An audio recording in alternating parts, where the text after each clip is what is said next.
श्री गणेशाय नमः। वक्रतुंड महाकाय सूर्यकोटि समप्रभ निर्विघ्नं कुरु मे देव सर्वकार्येषु सर्वदा। गुरुर्ब्रह्मा गुरुर्विष्णु गुरुर्देवो महेश्वरः गुरुस्साक्षात् परब्रह्म तस्मै श्री गुरवे नमः। गणेशाला वंदन, शारदा मातेला वंदन, सद्गुरूंचं स्मरण करते, माझ्या आईवडिलांचं स्मरण करते आणि आपण सर्व गीताप्रेमी ज्यांच्या हृदयामध्ये भगवंताचा निवास आहे त्या सर्वांना नमस्कार करून मी बोलायला सुरुवात करते। भगवंताची कृपा आणि आपल्या सगळ्यांचं सहकार्य यामुळे आपण अर्धी गीता जवळजवळ पार केली आहे। 9व्या अध्यायापर्यंत म्हणजे मध्यावर आपण आलो आहे। 18 अध्याय आहेत गीतेचे, तर 9व्या अध्यायाला आपल्याला आजपासून सुरुवात करायची आहे। तर थोडेसे 10 श्लोक तरी मी 9व्या अध्यायाचे म्हणते आणि नंतर मग आपण सुरुवात करू। ओम श्री परमात्मने नमः। अथ नवमोऽध्यायः। श्री भगवानुवाच इदं तु ते गुह्यतमं प्रवक्ष्याम्यनसूयवे ज्ञानविज्ञानसहितं यज्ञात्वा मोक्षसे शुभात्। राजविद्या राजगुह्यं पवित्रमिदमुत्तमं प्रत्यक्षावगमं धर्म्यं सुसुखं कर्तुमव्ययम्। अश्रद्धधानाः पुरुषः धर्मस्यास्य परन्तप अप्राप्यमान् निवर्तन्ते मृत्युसंसारवर्त्मनि। मया ततमिदं सर्वं जगदव्यक्तमूर्तिना मत्स्थानि सर्वभूतानि न चाहन्तेष्वस्थितः न च मत्स्थानि भूतानि पश्य मे योगमैश्वरम्। भूतभृन्न च भूतस्थो ममात्मा भूतभावनः यथाकाशस्थितो नित्यं वायुः सर्वत्र गोमहान् तथा सर्वाणि भूतानि मत्स्थानि इत्युपधारय। सर्वभूतानि कौन्तेय प्रकृतिं यान्ति मामिकाम्। कल्पक्षये पुनस्तानि कल्पादौ विसृजाम्यहम्। प्रकृतिं स्वामवष्टभ्य विसृजामि पुनः पुनः।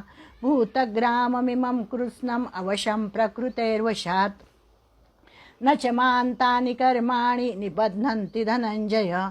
उदासीनवदासीनम् असक्तं तेषु कर्मसु मयाध्यक्षेण प्रकृतिः सूयते सचराचरम्। हेतुनानेन कौन्तेय जगद्विपरिवर्तते। ओम तत्सत् श्रीकृष्णार्पणमस्तु। 7व्या अध्यायाचा जर विषय आपल्या लक्षात असेल तर भगवंतांनी 7व्या अध्यायामध्ये ज्ञान विज्ञानासहित आपल्याला सांगायला सुरुवात केली होती की मी तुम्हाला ज्ञान म्हणजे काय सांगतो, विज्ञान म्हणजे काय सांगतो। आणि ते सांगता सांगता 7व्या अध्यायातला जो शेवटचा श्लोक आहे साधिभूतादिदैवं मां साधियज्ञञ्च ये विदुः प्रयाणकालेऽपि च मां ते विदुर्युक्त चेतसः। तर अर्जुनाने मग ते अधिभूत म्हणजे काय, अधिदैव म्हणजे काय, ब्रह्म म्हणजे काय, अध्यात्म म्हणजे काय, हे सगळे प्रश्न अर्जुनाला पडले। आणि मग अर्जुनाने म्हणून मग भगवंताला 8वा अध्याय सांगावा लागला की अर्जुनाच्या मनामध्ये ही शंका आली की मला ह्या सगळ्या संज्ञांचा अर्थ जाणून घ्यायचा आहे भगवंता, तर तू मला सांग। आणि म्हणून 8व्या अध्यायाची सुरुवात मग अर्जुनाच्या प्रश्नांनी झाली आणि मग भगवंतांनी त्याची उत्तरं दिली। मग 7व्या अध्यायात जो विषय सुरू झालेला होता की ज्ञानविज्ञानासहित मी तुला गीता सांगतो, तर मग तो धागा पुढे घेऊन भगवंतांनी 9व्या अध्यायात बोलायला सुरुवात केली आहे। 9व्या अध्यायाचा विषय आहे राजविद्या राजगुह्य योग आणि हा अध्याय हेच सांगतो। याच्यामध्ये पण ज्ञानविज्ञानाची चर्चा केलेली आहे आणि मुख्य म्हणजे भक्ती कशी करावी हे सांगितलेलं आहे। एकदम खूपच सुंदर अध्याय हा अध्याय तर असा आहे की ज्ञानेश्वर माऊलींनी म्हणे जेव्हा समाधी घेतली तेव्हा 9वा अध्याय त्यांनी समोर ठेवला होता। इतकं ह्या 9व्या अध्यायाचं महत्त्व आहे। आणि 9व्या अध्यायाचं वर्णनही माऊलींनी असं केलं की 9वा अध्याय कसा आहे, तर 9वा अध्याय हा 9व्या अध्यायासारखाच आहे असं माऊली म्हणतात। म्हणजे जसं जर एखाद्याने जर विचारलं की राम रावण युद्ध कसं झालं, तर त्याला कसलीच उपमा देता येत नाही। राम रावण युद्ध हे राम रावण युद्धासारखंच झालं, म्हणजे त्याला दुसरी उपमाच देता येत नाही। तसं या 9व्या अध्यायाचं आहे की 9वा अध्याय कसा आहे, तर 9वा अध्याय म्हणजे 9व्या अध्यायासारखाच आहे। त्याला कशाचीही उपमा देता येत नाही असा हा 9वा अध्याय. अतिशय गोड आहे. भक्तीचं वर्णन केलेलं आहे. भक्ती कशी करावी, काय करावी ते आपल्याला याच्यामध्ये सांगितलेलं आहे. आणि अतिशय उत्कृष्ट म्हणजे अनन्वय अलंकाराचे उत्कृष्ट उदाहरण म्हणजे हा 9वा अध्याय आहे. भगवंतानी म्हणजे हरिनामाची थोरवी या 9व्या अध्यायामध्ये सांगितलेली आहे. आणि हा अध्याय गीतेच्या मध्यावर आहे. 18 अध्याय आहेत, त्यामुळे 9वा अध्याय आपला चाललेला आहे. अनेक कारणांनी या अध्यायाला पावनत्व आलेलं आहे. म्हणजे व्यासांचे हे केवढे उपकार आहेत आपल्यावर आणि या भरतखंडावर की आणि सगळ्या मानव जातीवर की अर्जुनाच्या निमित्ताने त्यांनी आपल्याला ही गीता सांगितलेली आहे. आणि अतिशय अपूर्व अशा वस्तूचं म्हणजे आत्मवस्तूचं वर्णन याच्यामध्ये केलेलं आहे. राजविद्या राजगुह्य योग असं या अध्यायाचं नाव आहे. म्हणजे आपण म्हणतो की स्वर्गात कोण जातं बरं. आपण मागच्या वेळेसच बोललो की एखादा माणूस स्वर्गात गेला तर तो परत येऊन आपल्याला सांगतो का की स्वर्ग कसा होता, काय होता. नाही, गेल्यानंतर तो गेला, आपल्याला काही कोणी सांगायला येत नाही. मग त्याच्यापेक्षा त्यांनी असं इथे म्हटलंय की या पृथ्वीवरच आपल्याला स्वर्ग निर्माण करता येईल. मेल्यानंतर कशाला. गूळ खाताना जसं गोडी प्रत्यक्ष समजते त्याप्रमाणे हरिनाम जर घेतलं त्या हरिनामाची गोडी आपण प्रत्यक्ष अनुभवू शकतो आणि ती या मर्त्य लोकामध्येच अनुभवू शकतो. आपल्याला त्याच्यासाठी म्हणजे मोक्ष मोक्ष मोक्ष म्हणजे काय. मोक्ष म्हणजे काही असं कुठलं गाठोडं नाही आहे की तिथे आपल्याला मेल्यानंतर ते मोक्ष मिळणार आहे किंवा तिथे जायचं आहे. तर त्यांनी सांगितलं याच जन्मी याच पृथ्वीवर हेच जीवन जगत असताना जर आपण आपलं कर्म भगवंताला अर्पण केलं तर ते पण कसं अर्पण करायचं ते पण इतका सूक्ष्म फरक त्यांनी इतका सुंदर सांगितला आहे की कर्मयोगामध्ये कसं सांगतात की कर्म करा आणि फळ टाकून द्या. कर्म करा फळ टाकून द्या म्हणजे त्याला निष्काम कर्मयोग असं म्हणतात. पण त्याच्या पुढे जाऊन या 9व्या अध्यायात त्यांनी असं सांगितलं आहे की कर्म तर करा ते भक्तिपूर्ण अंतःकरणाने करा, ईश्वरार्पण बुद्धीने करा आणि त्याचं जे फळ आहे ते टाकून नका देऊ. टाकून दिलं तर ते फळ वाया जाईल. तर त्याच्यापेक्षा ते फळ तुम्ही ईश्वराला अर्पण करा. ईश्वराला अर्पण केलं की त्याचं उन्नयन आपण ज्या स्थितीत आहोत, आपण ज्या अवस्थेत आहोत त्याचं उन्नयन, त्याची प्रगती करण्याचं काम ईश्वर करत असतो. त्यामुळे आपलं चांगलं कर्म असो वाईट कर्म असो, सुरुवातीला जरी आपल्या हातून काही चुका झाल्या तरी सुद्धा भगवंताकडे त्याची कबुली जबाब द्यावा. त्याला सांगावं की माझ्याकडून हे चुकलं बाबा.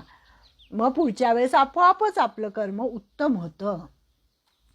आणि हे सगळं या अध्यायात सांगितलेलं आहे. या अध्यायामध्ये अत्यंत म्हणजे वेदांचा रस काढलेला आहे, वेदांचं सार काढलेलं आहे सगळं या अध्यायामध्ये. वेद अनंत बोलीला अर्थ इतुकाची साधिला, हरिनाम घ्या. हरिनामच म्हणजे यांनी आपले कोण येते विनोबा भावे. विनोबा भावेंनी तर हेच सांगितलं याच्यामध्ये की हरिनाम हे वेदांचं सार आहे. रामनामाने मोक्ष ठरलेला आहे. मग स्त्रिया असो, मुले असो, शूद्र, वैश्य, अडाणी, दुबळे, रोगी, पंगू कोणी अधिकार लागत नाही ह्याच्यासाठी. कोणीही भगवंताचं नाव घेऊ शकतं, कशाही अवस्थेत भगवंताचं नाव घेऊ शकतं. आणि ही अतिशय मोक्षाची साधी सोपी युक्ती आहे असं म्हटलंय त्यांनी. म्हणून याला राजविद्या राजगुह्य योग, गुह्य ज्ञान सांगितलेलं आहे. गुह्य म्हणजे काय, गुप्त ज्ञान. एखादं ज्ञान गुप्त असतं बघा, रहस्य असतं त्याच्या पाठीमागे दडलेलं. तर ते रहस्य या ठिकाणी खुलं करून त्यांनी आपल्याला सांगितलेलं आहे. तर अशी ही 9व्या अध्यायाची पार्श्वभूमी आहे थोडक्यात. आता आपण प्रत्यक्ष पहिला श्लोक 9व्या अध्यायाचा बघूया. श्री भगवान उवाच इदंतु ते गुह्यतमं प्रवक्ष्याम्यनसूयवे ज्ञानविज्ञानसहितं अज्ञात्वा मोक्षसे शुभात. भगवंतांनी बोलायला सुरुवात केलेली आहे. भगवंत म्हणतात की हे अत्यंत गोपनीय गुह्यतमम, तरतम असतं ना तसं सुपरलेटिव्ह डिग्री एकदम तरतम. त्यामुळे त्यांनी गोपनीय असं ज्ञान आणि तेही विज्ञानासहित सांगितलेलं आहे. आणि कोणाला सांगितलं त्यांनी, दोषदृष्टीरहित असलेल्या तुला. प्रवक्षा म्यनसूयवे, याच्यामध्ये अनसूय असा शब्द येतो. म्हणजे ज्याच्या मनामध्ये अजिबात असूया नाही आहे, दोषदृष्टी नाही आहे, अशा अर्जुनाला हे सांगायला भगवंतांनी सुरुवात केली आहे. अनसूया, माझ्या आईचं नाव होतं अनसूया. अजिबात असूया नसलेली ती अनसूया. आणि ते जाणून तू अशुभापासून मुक्त होशील. अशुभ कशाला म्हटलंय? जन्म मरण रूपी या संसाराला अशुभ म्हटलेलं आहे. सतत जन्म घ्यावा लागतो, सतत मरावं लागतं. जन्म मरणाचा हा जो फेरा आहे म्हणजेच हा संसार आहे, तर या संसाराला त्यांनी अशुभ म्हटलेलं आहे. आणि या अशुभापासून मुक्त होण्यासाठी म्हणून मी तुला हे ज्ञान विज्ञानासहित ज्ञान सांगतो. आणि तुलाच का, अर्जुनालाच का? तर अर्जुन कसा आहे? अनसूय आहे. म्हणजे ज्याच्या मनामध्ये अजिबात असूया नाही आहे, ज्याच्या मनामध्ये ज्याची दृष्टी सदोष नाही आहे, दोषदृष्टी रहित असलेला असा हा अर्जुन आहे. इदं तु ते गुह्यतमं प्रवक्ष्याम्यनसूयवे. गुह्यतमं हे अत्यंत गोपनीय तत्व आहे आणि हे प्रत्येकाला सांगितलं जाऊ शकत नाही. कारण यात भगवंतांनी आपला स्वतःचा महिमा वर्णन केला आहे 9व्या अध्यायामध्ये. मग ज्यांना भगवंताविषयी अजिबात प्रेम नाही आहे, ज्या लोकांना भगवंताच्या बद्दल दोष पाहण्याची स्वभाव आहे, ज्यांच्या अंतःकरणात भगवंताबद्दल दोषदृष्टी आहे, अशाला ही गोपनीय गोष्ट सांगून काय करणार? म्हणून मग त्यांनी अर्जुनाला निवडलेलं आहे. भगवान स्वतःशीच प्रशंसा करणारे आत्मश्लाघी आहेत असं काही जण म्हणतील. ज्यांचा भगवंतावर विश्वास नाही आहे ते काय म्हणतील? स्वतःचंच महात्म्य अध्यायामध्ये सांगितलं आहे भगवंतानी. मी मी मी असं केलं आहे. अहो पण तो कोणता मी? अहंकार रहित मी. आपल्यामध्ये 2 मी असतात. एक मी म्हणजे या शरीराला मी म्हणते, मी रोहिणी आहे म्हणजे या शरीराला मी म्हटलं. आणि माझ्यातला जो अहंकार रहित आत्मा आहे त्याला जर मी जाणलं तर तो सुद्धा मीच आहे. मग तशा मीचं वर्णन भगवंतानी मी असं केलेलं आहे. मनमना भव मद्भक्तो मद्याजी मान नमस्करू. म्हणजे काय? मनमना भव, माझ्यामध्ये मन ठेव, माझी भक्ती कर, मला नमस्कार कर. मग हे मला म्हणजे कोण? म्हणजे काही लोकांना असेल वाटेल की भगवंतानी काय नुसतं मी केलंय. एकीकडे सांगतात अहंकार सोडा, असं करा तसं करा, आणि स्वतः तर मी करतात, असं नास्तिक लोकांना वाटेल. म्हणून या नास्तिकांपुढे सांगण्यामध्ये काहीही अर्थ नाही आहे. म्हणून त्यांनी अर्जुनाला अनसूयवे विशेषण देऊन म्हणतात की बंधू, तू दोषदृष्टी रहित आहेस म्हणून मी तुला अत्यंत गोपनीय असं हे ज्ञान उत्तम प्रकारे सांगतो. अर्थात त्या तत्वालाही सांगतो, आत्मतत्व म्हणजे काय हे पण सांगतो, आणि त्याच्यासाठी आवश्यक असलेल्या उपायांनाही सांगतो. प्रवक्ष्यामी म्हणजे सांगतो, अतिशय उत्तम रीतीने सांगतो. इथे तर त्यांनी सांगितलंय 9व्याच अध्यायामध्ये की कितीही दुराचारी असला, कितीही पापी असला, कुठल्याही वर्णाचा असला, कुठल्याही आश्रमाचा असला, कुठल्याही संप्रदायाचा असला, तरीसुद्धा तो जर मला शरण आला तर तो माझी प्राप्ती करून घेऊ शकतो, असं हे ज्ञान आहे. भगवंत ह्या संपूर्ण जगताचे महाकारण आहेत असे दृढतेने मानणे म्हणजे ज्ञान आहे.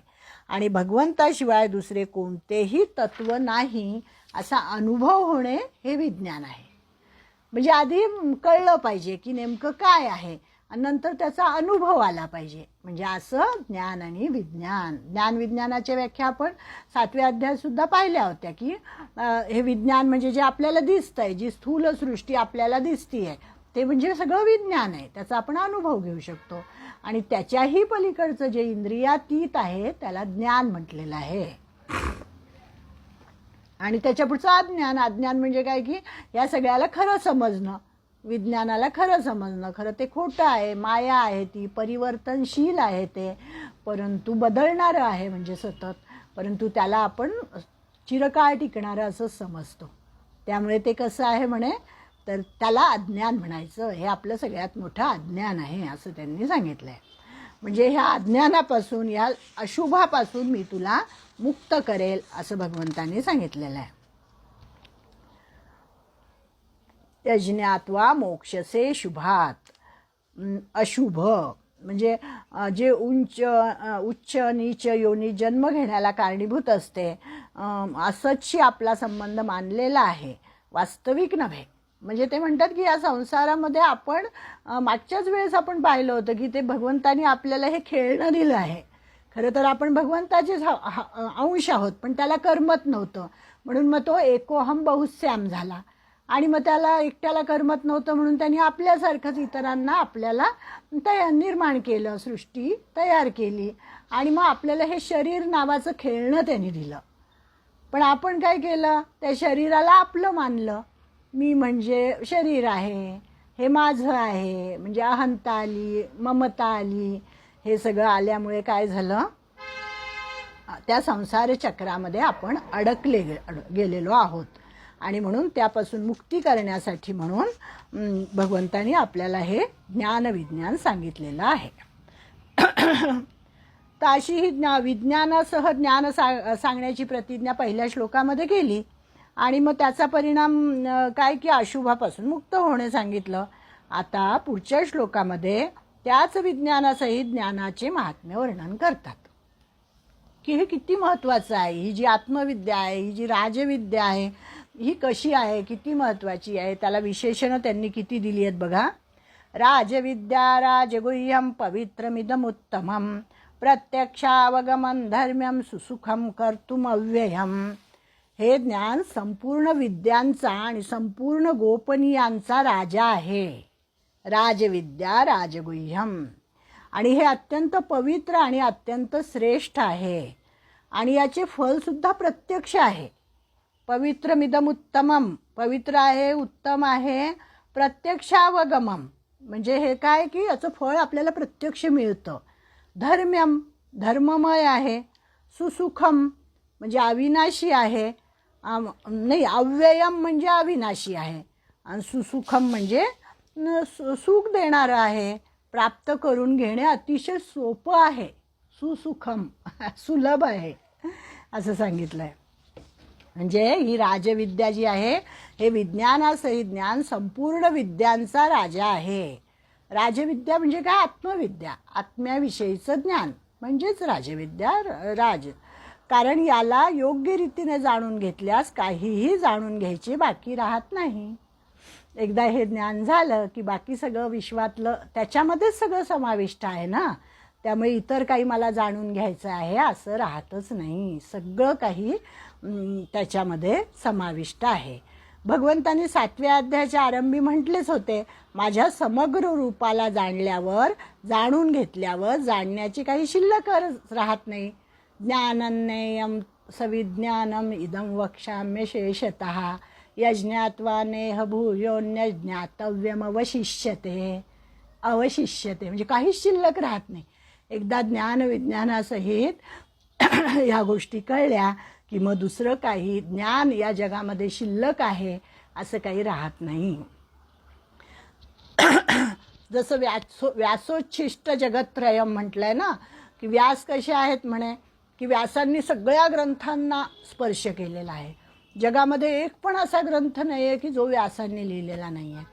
सगळं त्यांनी, म्हणजे पुढचे जे ग्रंथ आले ते त्याला सगळ्यांचं अधिष्ठान म्हणजे व्यासांचं एवढं मोठं वाङ्मय आहे.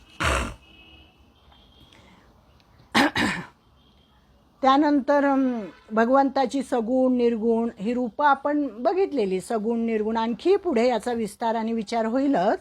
भगवंत सगुण आहे, निर्गुण आहे, साकार आहे, निराकार आहे, व्यक्त आहे, अव्यक्त आहे.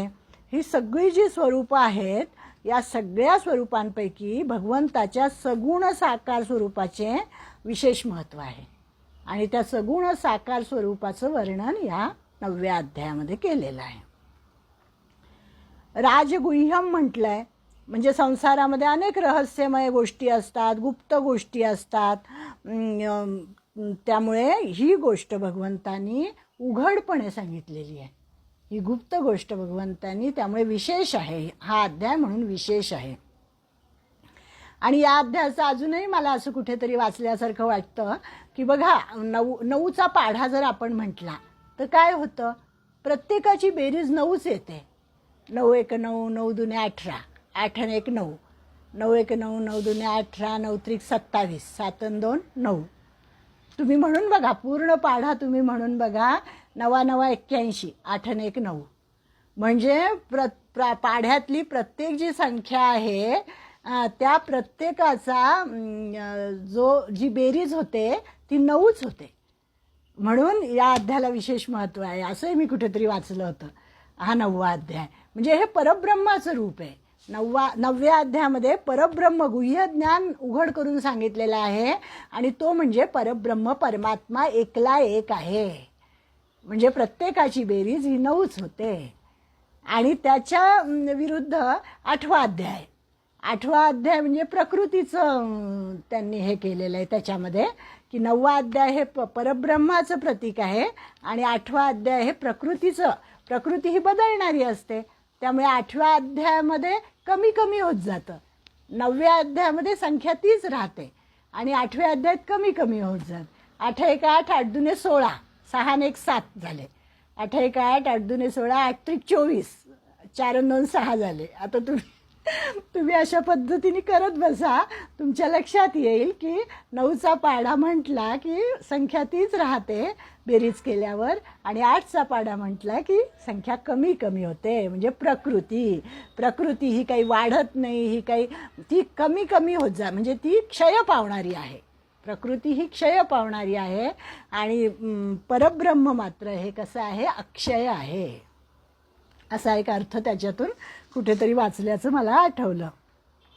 तर असा हा 9वा अध्याय आहे, राजगुह्यम.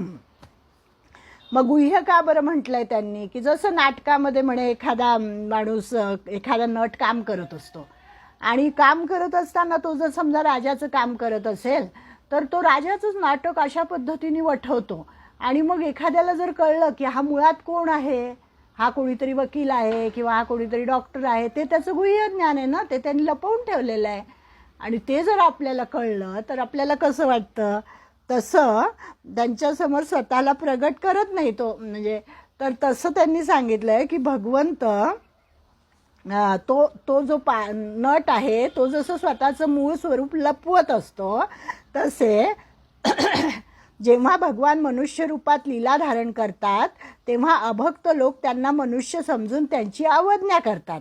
म्हणून भगवान त्यांच्यासमोर आपल्या स्वतःला प्रगट करत नाहीत. म्हणून याला गुह्य म्हटलेलं आहे, गुह्यतम म्हटलेलं आहे, की जे भक्त असतात त्यांच्यासमोरच ते आपलं ज्ञान प्रगट करतात. जे अभक्त आहे, जे त्यांना नावं ठेवणारे आहे, जे दोषदृष्टी पाहणारे आहेत, त्यांना मात्र त्यांच्यासमोर काही भगवंत प्रगट होत नाहीत. म्हणून याला अत्यंत गोपनीय असं म्हटलेलं आहे. आणि पवित्र म्हणजे या विद्येसारखी पवित्र करणारी दुसरी कोणती विद्याच नाही आहे. आत्मविद्या अतिशय पवित्र आहे. म्हणजे ही विद्या कळल्यानंतर दुसरी कुठली विद्या ग्रहण करण्यासाठी शिल्लकच राहत नाही. अशी ही पवित्र आहे, नंतर शाश्वत आहे, शांतीला प्राप्त करून देणारी आहे. पवित्रम परमम भवान अशी ही विद्या आहे. नहि ज्ञानेन सदृशम पवित्रमिह विद्यते. ज्ञानासारखं पवित्र या जगात दुसरं काहीच नाही आहे असं 4थ्या अध्यायात पण सांगितलं होतं.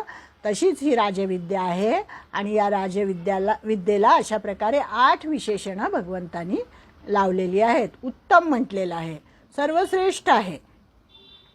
याच्या तुलनेमध्ये दुसरी कोणतीच वस्तू, व्यक्ती, घटना, परिस्थिती इत्यादी काहीही श्रेष्ठ नाही आहे.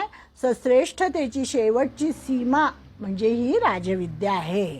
कारण या विद्येने माझा भक्त सर्वश्रेष्ठ होतो. एवढा श्रेष्ठ होतो की मी सुद्धा त्याची आज्ञा पाळतो.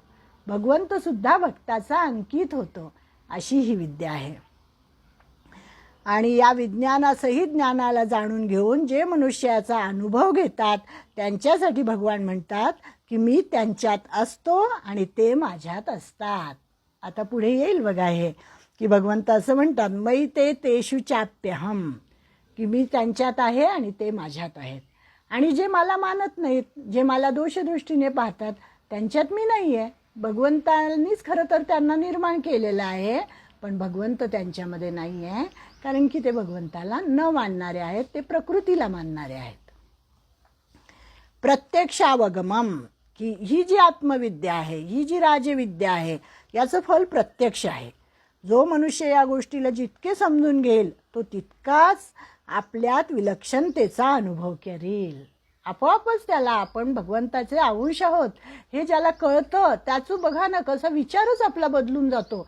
जर आपण दिवसभर जर तो एखादा विचार मनामध्ये ठेवायचा की मी ब्रह्म आहे, मी भगवंताचा अंश आहे, भगवंता मी तुझा आहे.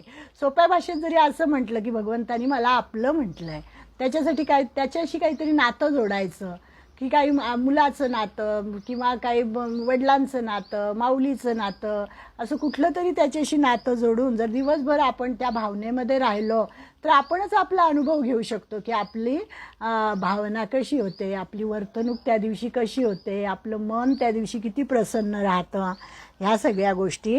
म्हणून त्यांनी म्हटलं ही अनुभवाची गोष्ट आहे आणि धर्ममय आहे, याच्यामध्ये अधर्म नाही आहे कुठलाही. हाच सर्वात मोठा धर्म आहे. राजविद्या जाणून घेणं हाच सर्वात मोठा धर्म आहे. धर्म्याद्युद्धाश्रेयोन्यत क्षत्रियस्य न विद्यते. दुसऱ्या अध्यायात जसं सांगितलं होतं की जे कौरव पांडव युद्ध जे आहे ते कसं आहे, धर्ममय युद्ध आहे असं सांगितलं होतं भगवंतानी. आणि अर्जुनाला सांगितलं होतं की हे युद्ध तू कर, कारण क्षत्रियासाठी त्याचा स्वधर्म आहे. तो युद्ध करणं हा क्षत्रियाचा स्वधर्म आहे. तसं ही आत्मविद्या जाणून घेणं, याचा अनुभव घेणं हा आपल्या प्रत्येक मनुष्याचा स्वधर्म आहे. म्हणजे इतर माझे स्वधर्म असतील, मी गृहिणी आहे, मला इतर काही माझे धर्म आहेत, किंवा मी शिक्षक आहे, शिकवणं हा माझा धर्म आहे, मी व्यावसायिक आहे, व्यवसाय करणं हा माझा धर्म आहे, हे माझे धर्म म्हणजे कर्तव्य असतील. पण आधी मी मनुष्य आहे आणि मनुष्य म्हणून जन्माला आल्यानंतर भगवंताची विद्या, ही जी आत्मविद्या आहे ही जाणून घेणं हा माझा पहिला स्वधर्म आहे असं त्यांनी सांगितलं. आणि अव्ययम, यात कधीही किंचित मात्र न्यूनता येत नाही, ही कधी कमी होत नाही. अविनाशी अशी ही विद्या आहे. भगवंतानी आपल्या भक्तासाठी म्हटलेच आहे, 9व्याच अध्यायात आहे 31वा श्लोक, नमे भक्त प्रणश्यती, की एकदा तू माझा भक्त झाला की माझ्या भक्ताचा कधीही विनाश होत नाही. माझा भक्त हा अविनाशी होतो, कारण मी स्वतः अविनाशी आहे आणि माझाच तो अंश आहे, त्यामुळे तो अविनाशी होतो. आणि कर्तुम सुसुखम, म्हणजे आचरण करण्यास अतिशय सुगम आहे. समजून घेतलं तर अतिशय सोपं आहे. पण आपण या संसारामध्ये अडकलेले असतो, त्यामुळे आपल्याला हे सगळं अवघड वाटतं. नाहीतर भगवंतानी खरं तर पत्र, पुष्प, फल, जल इत्यादी वस्तूंना भगवंताचीच समजून भगवंताला द्यायचं आहे आपल्याला. आपलं तर काही स्वतःचं नाहीच आहे, भगवंतानीच सगळं निर्माण केलेलं आहे आणि भगवंतालाच ते अर्पण करायचं आहे. यात काही परिश्रम थोडी लागतात आपल्याला. तर त्यासाठी फक्त काय करावं लागतं की आपल्या मनावरचं, आपल्या बुद्धीवरचं जे अज्ञान आहे ते अज्ञान जर आपण दूर केलं तर आपण या गोष्टी अतिशय सोप्या रीतीने करू शकतो आणि भगवंताची प्राप्ती पण करून घेऊ शकतो. आणि म्हणून या विद्येला, या आत्मविद्येला त्यांनी अतिशय सुलभ, अतिशय सोपं असं म्हटलेलं आहे. म्हणजे माझी प्राप्ती अतिशय सोपी आहे, सरळ आहे, कारण मी सर्व देशात आहे. म्हणजे जसं इथे आहे, सगळ्या देशांमध्ये आहे, कुठे नाही भगवंताचं नाही. चैतन्य तत्व सगळीकडे आहे ना. मग तो परदेशात असो, आणखी कुठे चंद्रावर असो, कुठल्या दुसऱ्या ग्रहावर असो, परंतु चैतन्य तत्व हे सगळीकडे आहे, सर्व कालात आहे, आताही आहे, नंतरही आहे. जे काही पाहणे, ऐकणे, समजणे, यात जे काही येते त्यात सर्व काही मीच आहे. म्हणजे सोपं कसं आहे असं त्यांनी सांगितलं आहे. जितकी काही माणसे आहेत त्यांचा मी आहे आणि ते माझे आहेत, परंतु माझ्याकडे दृष्टी न ठेवता प्रकृतीकडे दृष्टी ठेवतात. या संसाराकडे, स्थूल जगताकडे आपली दृष्टी असते, परमेश्वराकडे आपली दृष्टी नसते आणि त्यामुळे ते काही मला प्राप्त होत नाहीत, वारंवार जन्मत राहतात, मरत राहतात. जर त्यांनी माझ्याकडे थोडे जरी पाहिले तर त्यांना माझी अलौकिकता, विलक्षणता दिसेल. आणि तसेच प्रकृतीशी आपला संबंध नाही आणि भगवंताशी आपला घनिष्ठ संबंध आहे याचा अनुभव त्यांना येईल.